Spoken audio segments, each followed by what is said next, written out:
He actually picked up a axe and hit her in the back of the head with the axe.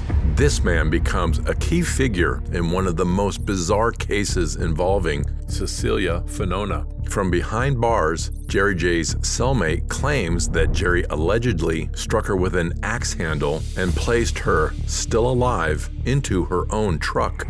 He gambled in Las Vegas, and then he got back in his truck, and he drove to get rid of the body. When detectives bring Jerry J in for questioning, his explanation only deepens the mystery and makes the incident even more disturbing. We found a lot of blood outside the trailer, at the bottom of the stairs.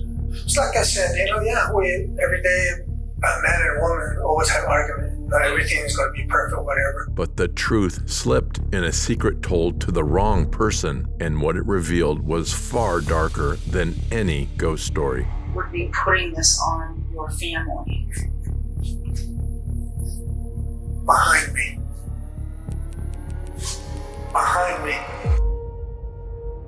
On May 30th, 2019, Army veteran and mother Cecilia Finona vanished after a heated argument with her boyfriend, Jerry J., in Farmington, New Mexico. When detectives arrived at her house, they found a blood trail, broken glasses, and potting soil scattered over bloodstains, as if someone had tried to hide the violence. Cecilia's phone and truck were gone, along with Jerry. Days later, her debit card trail led police to Sparks, Nevada, where Jerry was calmly arrested using her card. Soon after, detectives from Farmington drove across the state to question him about Cecilia's disappearance. What began as a missing person case was about to turn into one of the most chilling and bizarre interrogations they had ever heard. The reason that I'm here, sir, is I actually don't want to speak to you about anything that happened today. Nothing of that. What I do want to talk about is Cecilia's family. They reported her as missing. So basically, we're just trying to figure out where she is, and I'm just wondering if you're able to help us, maybe point me in the right direction. Do you know any of her friends or other people that I could speak to? I don't know. Okay. So there's nothing that you're able to provide me to help me find her? No, sir. No, ma'am. Okay. Do you want to continue to speak with me? Might as well. Okay. How long have y'all dated? I mean, how well do you know her? I've known her since we were kids. Oh, okay. All right. Since 1972. Okay. Since we're 11 years old. That's a little bit of time, huh? Okay. So you've known her for a long period of time, but have you always been in contact? I guess I'm just trying to gain how well you know her. Like I said, I've known her since in the 5th grade. We dated in high school. We went our separate ways, but we kind of kept in contact without anyone knowing. Oh, okay. We were just friends then, because we were both married at the same time. Okay, I understand.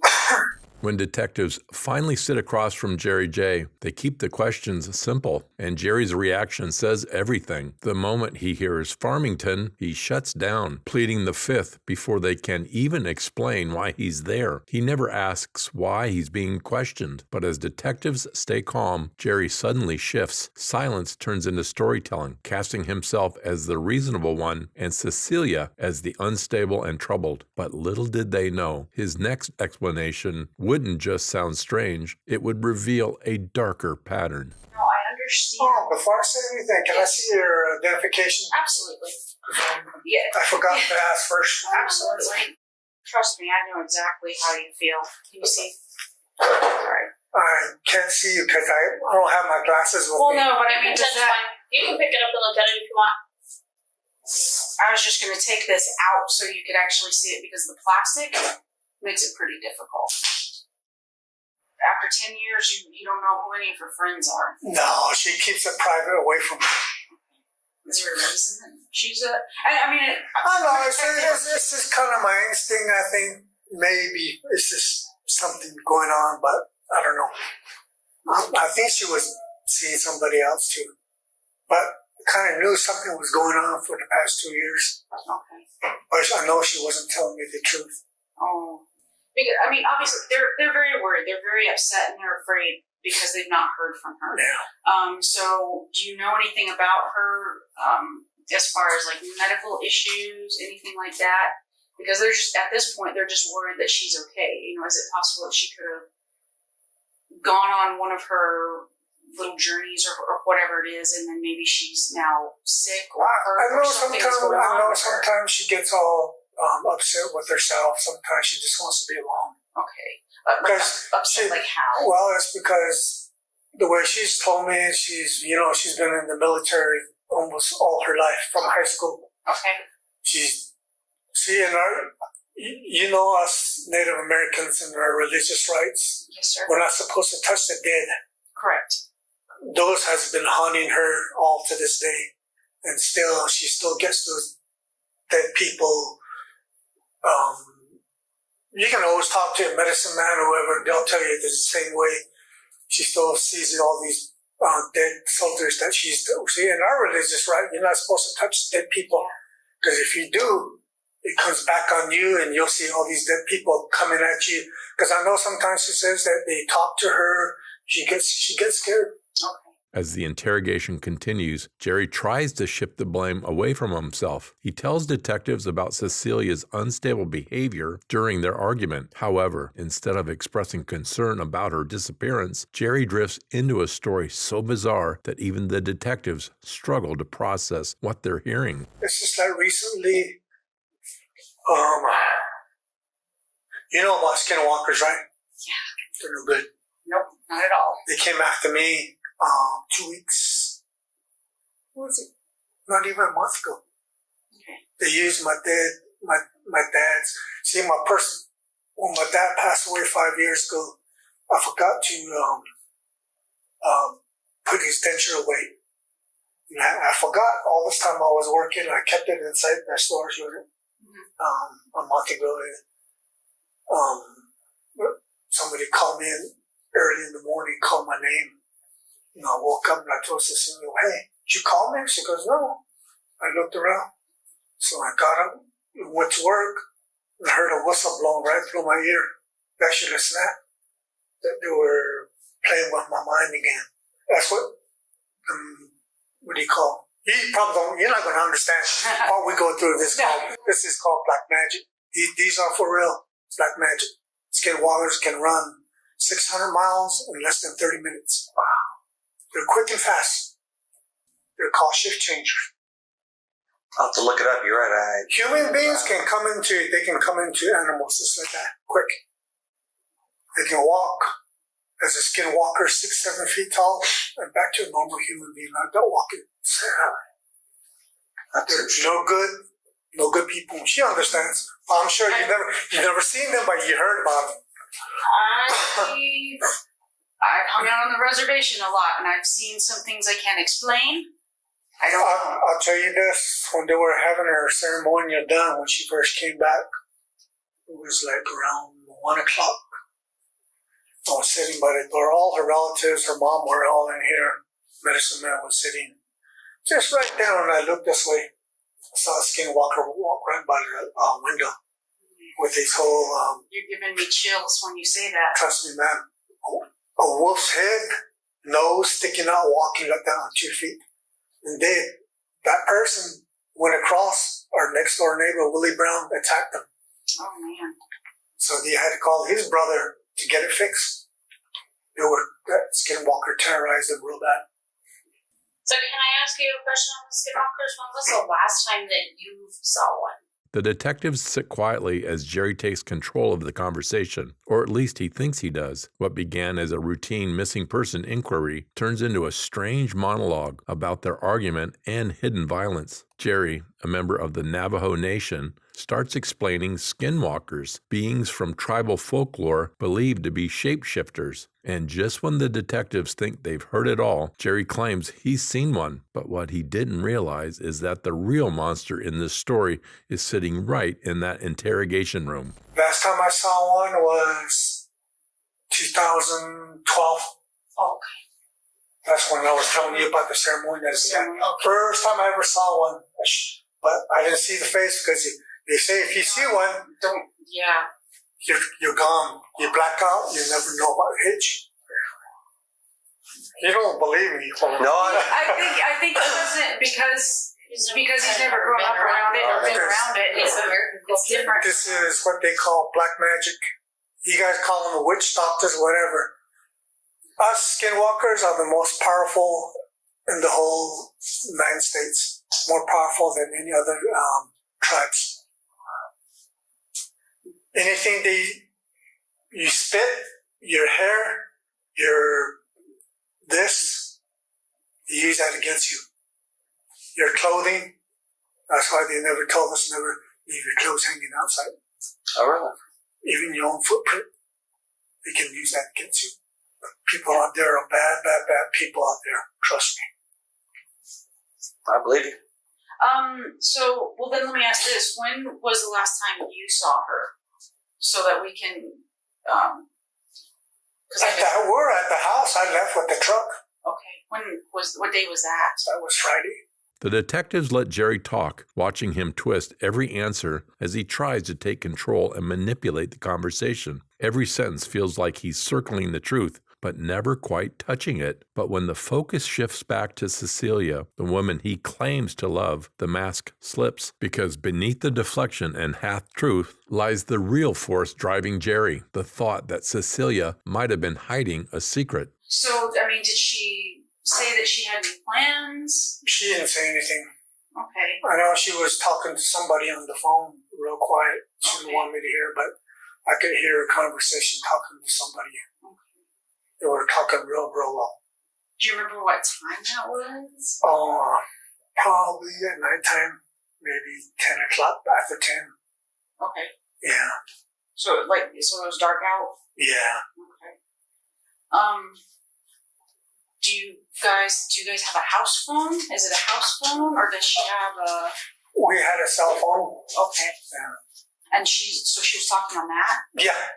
Oh. Do you know the number to that? Oh, like I said, man, I know she's been talking a lot on the phone with someone real low. I could hear them talking, chit-chatting. Okay. And I was trying to tell her, I says, who are you talking to? Says, I'm not talking on the phone. She gets all mad and upset. I said, Celia, I can hear you guys talking real low. She gets all upset about it. So I don't know who she's talking to at that time. What does she say to you whenever you ask? When I ask her, she gets all upset. Can you hear any portion of what she's saying back? back? I can't, because since we're kind of I'm in the bedroom, she's in the living room. Yes, but I can hear them chit-chatting at night. Okay. Real low. I had to ask. Yeah. I mean, I do have good ears. Okay. Trust me. As detectives listen, Jerry's calm tone begins to slip. His answers reveal a pattern of control, accusations, suspicion, and constant monitoring of Cecilia's every move. Every word he says confirms what those close to her already know. When Jerry was around, her world became smaller. She had already made him leave once, but weeks before she vanished, he forced his way back in. And when the detectives finally push him to talk about their relationship, Jerry comes up with a new explanation, one even stranger than before. Let me ask it, does she text? Does she do that? She does, yeah. Have you seen any of her text messages? Or she doesn't open up that phone to me. No? No, she doesn't want me to see things in there. So, okay, what do? Is your own business. Well, I mean, I guess for me... I mean, how would you like it if you're living with someone, you ask you, then who you to, and then she gets all upset. So there has to be something going on there. Well, that's what it would lead me to believe. If I were in your shoes, I think that's... I'm just trying to ask her now, so who are you talking to? Who are you texting this person? And then she gets all upset about it. She says, none of your damn business, okay? So you came out to Nevada. Were you guys supposed to have a vacation together? Or, I mean...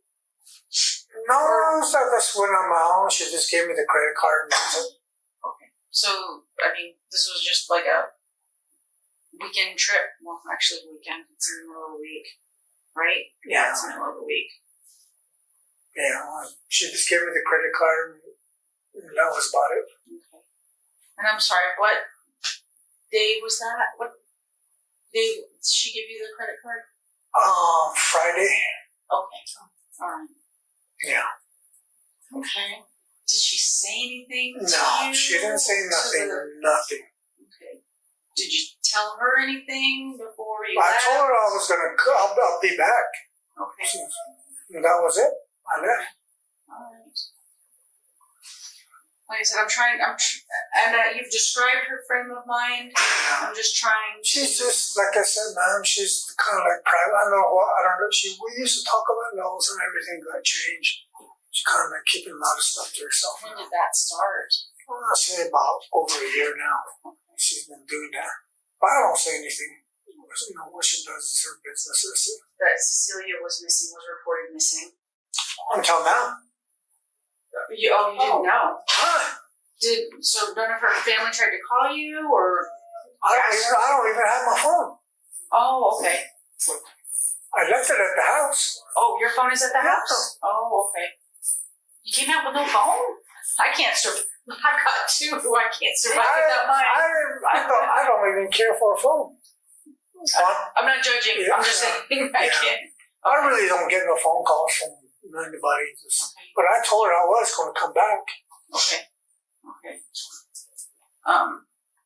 Sorry. I just made my heart skip a beat. I don't think I could travel without a phone.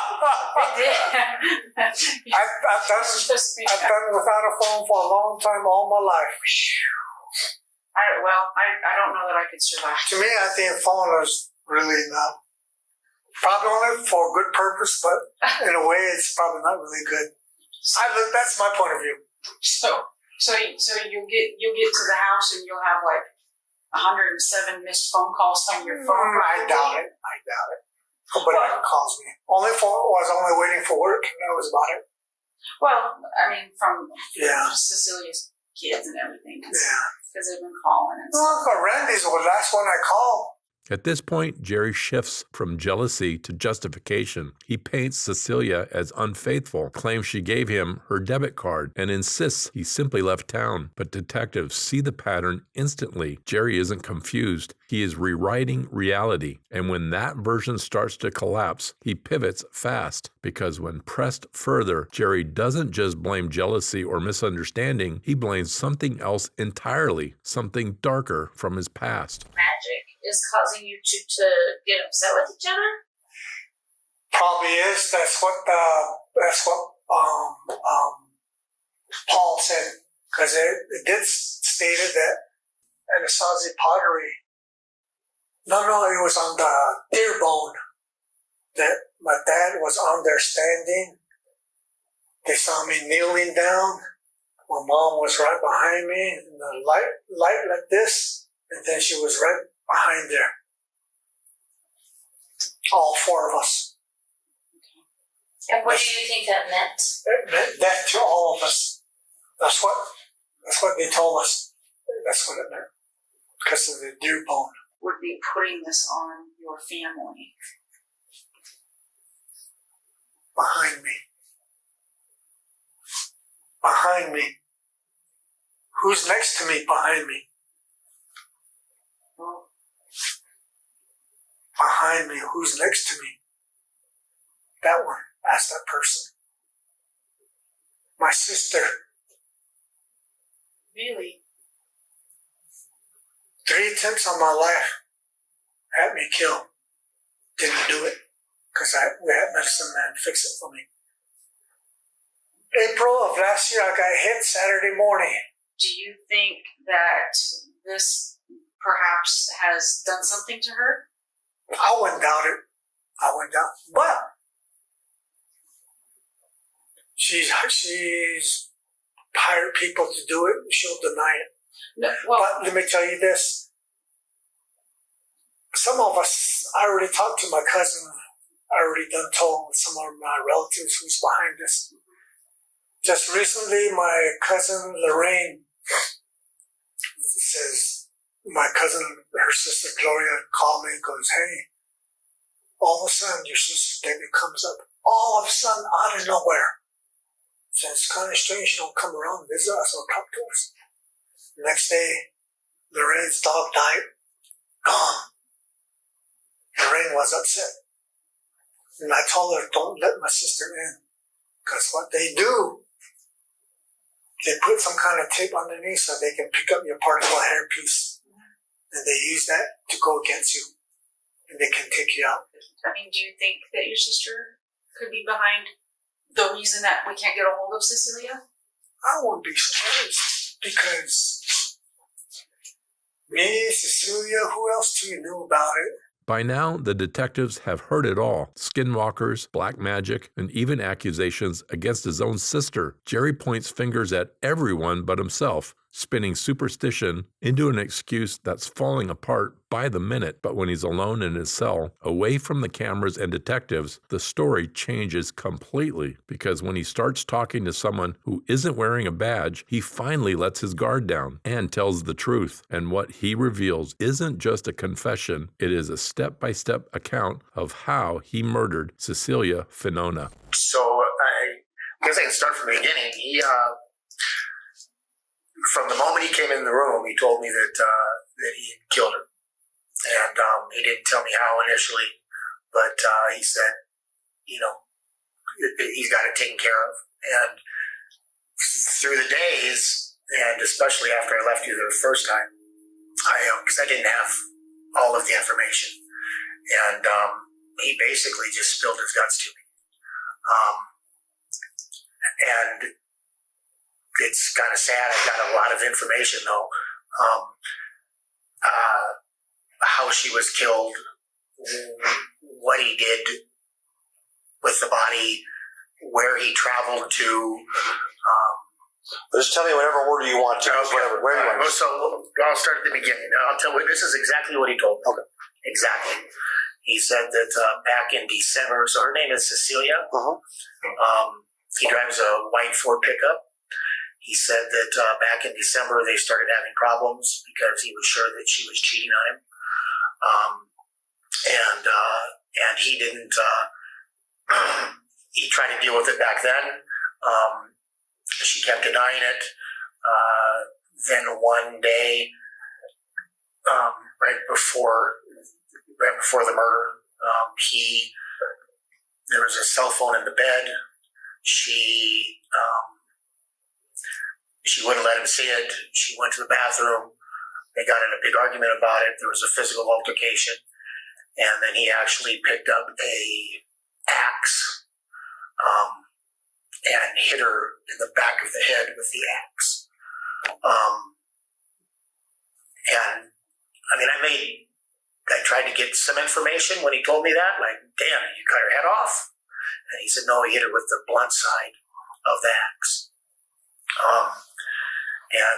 And she died. He then put her in his truck. I don't know what he wrapped her in or anything like that, but put her in his truck and took off, and he drove directly to Las Vegas. On the drive to Las Vegas, he took her cell phone, took the SIM card out and cut it up, he said. Took her cell phone and broke it and threw it out the window.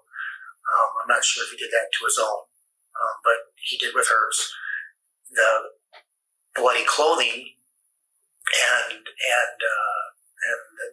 murder weapon, I guess. As he was driving down the road, he got rid of it. Got rid of the stuff through the window.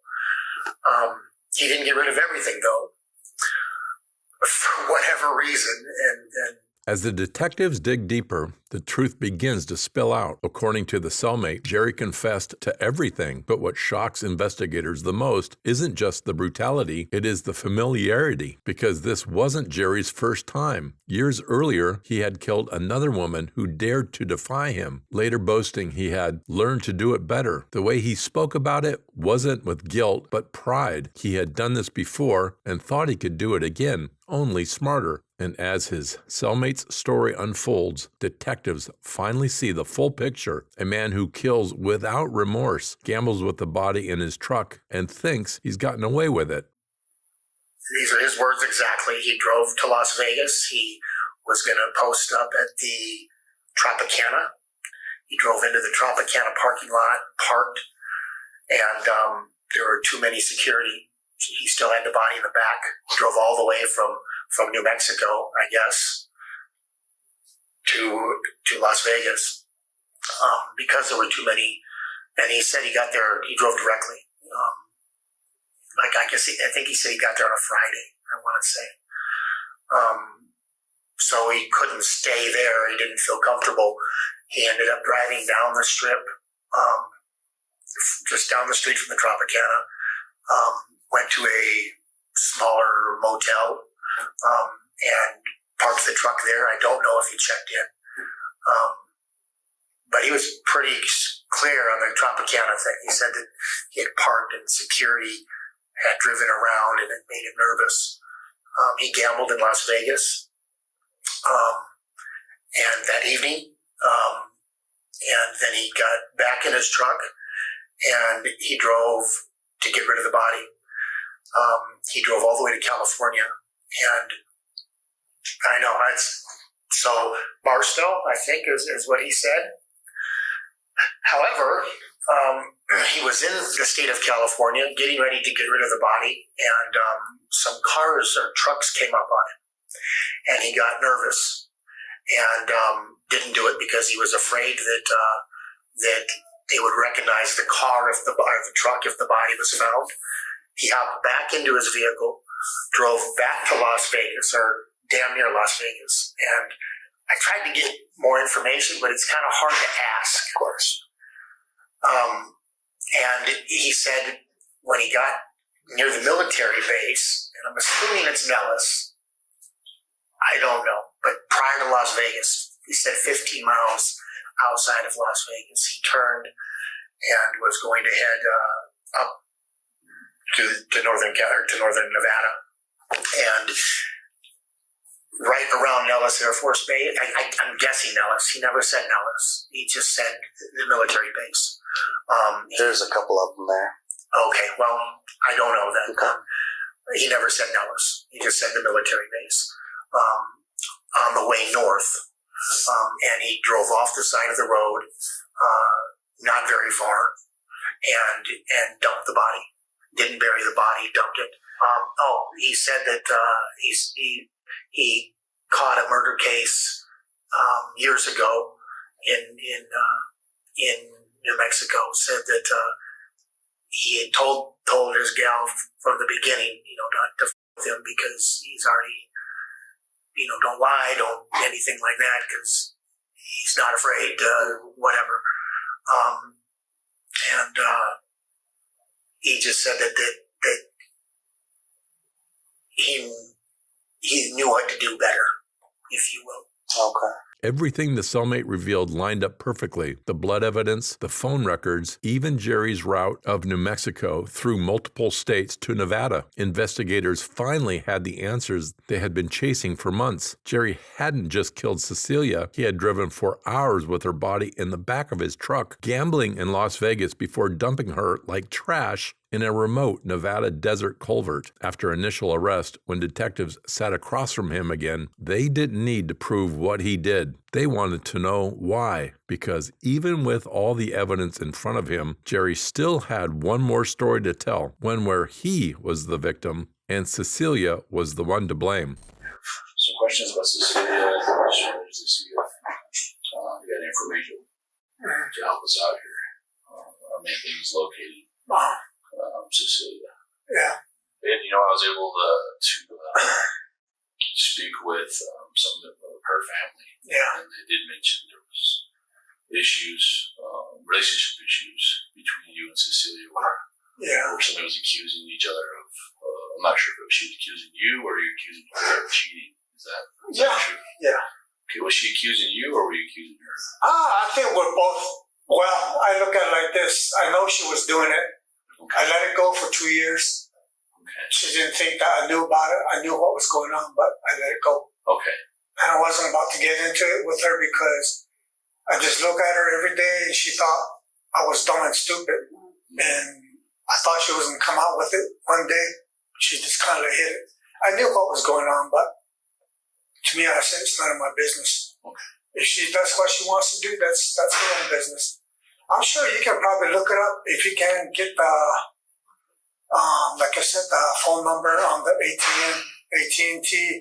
I'm sure the message and everything different what they were doing. it'll probably go in that category. I think it's for like 2 years. I really can't. Yeah. To me, how long were you in a relationship with this? Since 2005. Okay. About almost 14 years. Okay. Yeah. I was telling you about Randy. Randy showed me some text messages that you had sent him. Yeah. And I wish I had a copy of it. Still, let me bring my big binder in here. Yeah. But the text messages. I can look and see if I have them in my email. But is that the one that night? Yes. Yeah. Thursday. I'm the one that texted him because of that, and that's why she said that I could do whatever I want and blah blah blah. Okay. Yeah. Do you remember what you texted? If I remember, I know she said that I could get anybody I want. I can, have some stuff like that. Okay. I think that's what it was. Okay. And that's what and then I said, I think your mom's crazy. Yeah, I do remember you did say that. Yeah. Thanks, Randy. Yeah. I think did you call him or just text him? I think I called him because I wanted to go. I know he wanted me to go work for him too out there, building housing and stuff like that. Okay. So on Thursday, which is May 30th, you had text Randy and said that your mom was accusing you of cheating on him. Yeah. I wish I had that message with me. And it's okay. And then it said, it's like you guys are having an argument, you and Cecilia. Almost every other day, stuff like that. Because you reached out to Randy. You feel comfortable with Randy? Yes, I do. Okay. Yes, I do. What was Randy's response to you? What did he tell you? He was going to say something, but I know her mom cut him off. Okay. Told him just shut up, mind your own business and stuff like that. And Randy said, okay, I don't want to get involved. Okay. I know that. I think that's what he said. When detectives show Jerry the text messages, his manipulation becomes unmistakable. He twists every accusation, insisting Cecilia was the unfaithful one, when in reality, she was the one accusing him. Hours before killing her, he even sent her son, Randy, vile and personal details about her and painted himself as the victim. It wasn't just emotional abuse. It was an attempt to isolate Cecilia even from her own family. But now, detectives had something Jerry couldn't manipulate, because while he tried to rewrite his story, his own house was telling the truth. When they showed Jerry what the camera inside his home had captured, he didn't need to say a word. The footage spoke for itself. Are you aware there's a camera in the house? Yes. Okay. Yeah. Okay. So the camera captured, I guess, did Cecilia stay on the couch that night? Yeah. Okay. And you stayed in the room? Yeah. Okay. And that's what we're here to talk about, is that morning. Yeah. And the important thing is I guarantee you've been honest with us. Yeah. And I just want to confirm that I appreciate your honesty and cooperation. I mean, I always do, no matter what. I'm doing what I can, trying to help you guys, whatever. Okay. It's like I said, we every day, a man and a woman always have argument. Not everything is going to be perfect, whatever. Sure. Something always comes up, or he or she does, whatever. Mm-hmm. Yeah. But as far as that camera, I wanted to discuss a few things with you. So that morning, it was about 5 or so, we saw Cecilia awake. Yeah. Do you remember waking up around that time? It was about 5 or so? I told her that we're supposed to go to McDonald's. Okay. Yeah. So you guys are supposed to go to McDonald's? Yeah. And we did. Right there off of, right across from the Taco Bell. Mm-hmm. Yeah. Okay. All right. So what's interesting is this was around like 5:30 or so. I wish I had my book here. But around 5:30 that morning, she leaves. You kind of follow her out. But almost 5 minutes later, you come back in, and that's you there on camera. Yeah. Images here. But the interesting about it is you come back in, and she never comes back in the house. Yeah. And then there's one more photos of you getting your stuff. Yeah. Those are just my regular clothes, Okay. Yeah. Okay. So what's important about this is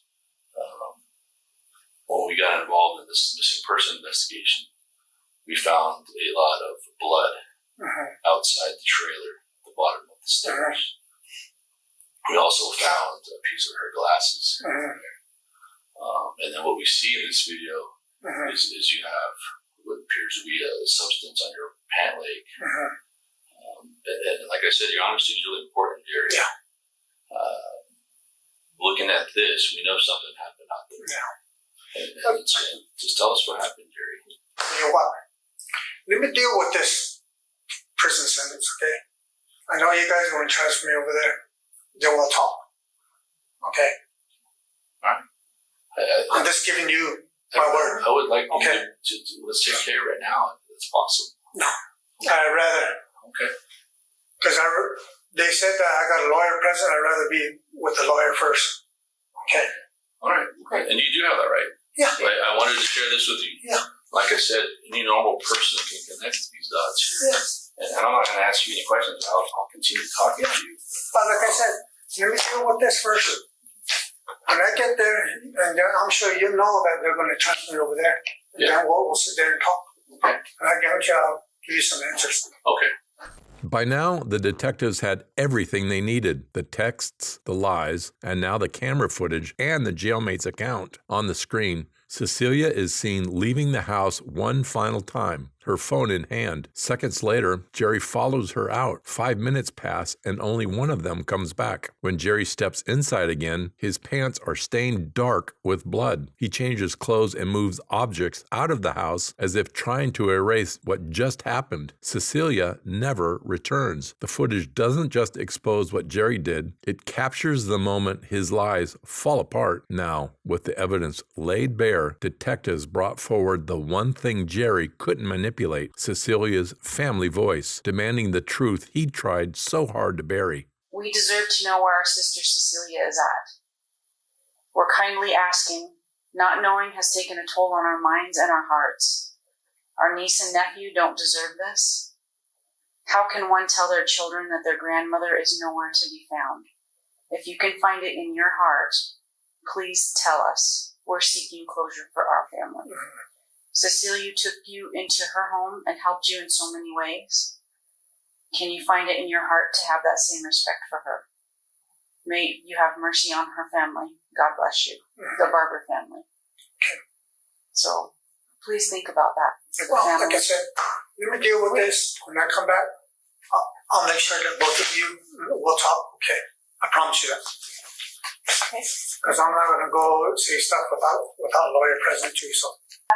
Okay. Yeah, because we met already. Even with the video evidence and the letter from Cecilia's family staring him in the face, Jerry refused to break. Weeks turned into months, but detectives weren't done with him. They persisted, hoping time behind bars might finally crack his facade. When they returned 4 months later, Jerry was still defiant, but this time his arrogance would reveal exactly the kind of man he truly was. Door closed? Yeah. Oh, thank you so much. All right. Hi, Jerry. Do you remember me? Yes, ma'am. Inspector Finona, you remember me? The Monster County Jail. Yeah. So, last time we talked to you was 4 months ago. It was in August. Yes. And when we talked to you there, you made some statements where you wanted to take care of the charges here, and then we're going to, since you're here, you've already taken care of those charges. I just wanted to give you an opportunity to kind of tell us what happened that day. We left off. Well, I was told by the people that represent me in Reno not to say nothing without a lawyer present too. Okay. That's what they told me. You have a daughter, correct? Yeah, but nobody talks to me. Sure. Especially when I'm in here, my family just stays out. We understand you love your daughter, and if something like this happens to your daughter, you would want us to do our due diligence. And Probably not, because I do it my own way. Mm-hmm. Trust me. I got other ways to find people that know how to find people. Trust me. Sure. That's what the family's doing right now. For nearly 2 years, Cecilia Finona's family waited for answers. Then, in February 2021, their worst fears were confirmed. Acting on the trail Jerry unknowingly left behind, detectives finally located Cecilia's remains in a remote desert just outside Las Vegas, Nevada. 2 years later, justice was finally delivered. On February 16, 2023, Jerry J. was sentenced to 33 years in prison for second-degree murder and kidnapping.